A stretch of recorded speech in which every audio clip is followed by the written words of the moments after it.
حج دین اسلام کا پانچواں بنیادی اور اہم ترین رکن ہے جو صاحب استطاعت پر پوری زندگی میں صرف ایک مرتبہ فرض ہے۔ بندہ مومن جب سفر حج کے لیے اپنے گھر سے نکلتا ہے تو وہ محبت اور چاہت کی حدود کو پار کر کے دیوانگی کی وادیوں میں قدم رکھتا ہے۔ وہ اپنا گھر بار، دوست، احباب، مال و دولت، یہاں تک کہ اپنا وطن چھوڑ کر اپنے تن پر معمولی چادر ڈالے ہوئے ننگا سر کیے ہوئے محبوب کی ملاقات کے لیے نکل پڑتا ہے، اور اس کی زبان پر صرف اپنے محبوب کا نام ہوتا ہے اور وہ لبیک اللہم لبیک کی صدائیں بلند کرتا ہے۔ ان صداؤں میں محبت اور چاہت کی وہ ادا ہوتی ہے جو نہ صرف قابل دید بلکہ قابل رشک ہوتی ہے۔ حج بیت اللہ کا جیسے ہی بلاوا آتا ہے، عازمین حج کی کیفیات بدل جاتی ہیں۔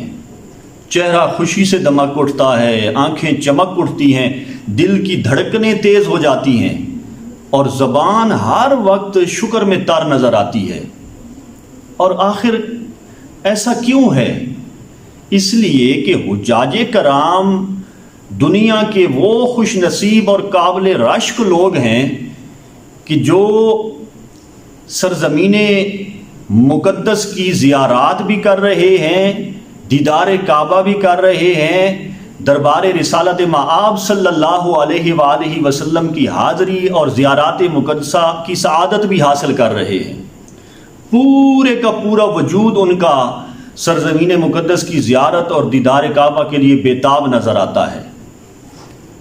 پھر اس کے بعد جب حجاج کرام کا قیام ہوتا ہے حرمین شریفین میں، مناسک حج ادا کیے جاتے ہیں، پورے کا پورا سفر اور پھر واپسی، اس سارے سفر کے دوران گھر واپس آنے تک ایک حاجی کی جو کیفیت ہوتی ہے اور جن کیفیات سے وہ دوچار ہوتا ہے، وہ دو چار الفاظ میں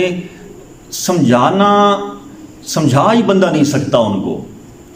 اس کو سمجھنے کے لیے بس اتنا ہی کافی ہے کہ ایک صحرا میں مسافر ہے، شدت کی پیاس ہے، اور اسے جب پانی ملتا ہے تو وہ پانی کی ایک ایک بوند کو حلق سے نیچے اتار کر لذت محسوس کرتا ہے۔ تو اسی طرح طواف کعبہ کرنے والے کو اس سے بھی کہیں زیادہ، کئی گنا زیادہ روحانی اور قلبی لطف حاصل ہوتا ہے۔ اور پھر یہ بھی یاد رکھیے کہ دین اسلام یہ چاہتا ہے کہ حج کے بعد انسان کی زندگی میں تبدیلی آئے۔ یہ حج جو ہے یہ اس کی زندگی میں ٹرننگ پوائنٹ بن جائے، وہ گناہوں کو ترک کر کے اپنی جو بقیہ آنے والی زندگی ہے وہ پاکیزہ زندگی گزارنے کا نقطہ آغاز بن جائے۔ وہ حج ہی کیا کہ جس کے بعد نہ عادتیں بدلیں، نہ رویوں میں تبدیلی آئے، نہ زبان شائستگی اختیار کرے، نہ دنیا کے معاملات میں تبدیلی آئے، نہ بندہ نماز کے وقت اللہ کے حضور اپنی جبین نیاز کو جھکائے۔ یہ ساری چیزیں جب بندہ چھوڑ دے تو پھر حج کرنے کا کوئی فائدہ ہی نہیں ہے۔ حالانکہ آقا کریم علیہ الصلوۃ والسلام نے تو یہ فرمایا کہ جب بندہ حج کر لیتا ہے تو حج کے بعد ایسے ہوتا ہے جیسے اس کی ماں نے اسے آج ہی جنم دیا ہو۔ تو ہمیں حج کے بعد اپنا آپ بدلنا پڑے گا۔ بقول حضرت حسن بصری رحمۃ اللہ تعالی علیہ، آپ فرماتے ہیں کہ حج مبرور دنیا سے بے رغبت لوٹنے اور فکر آخرت پیدا کرنے کا نام ہے۔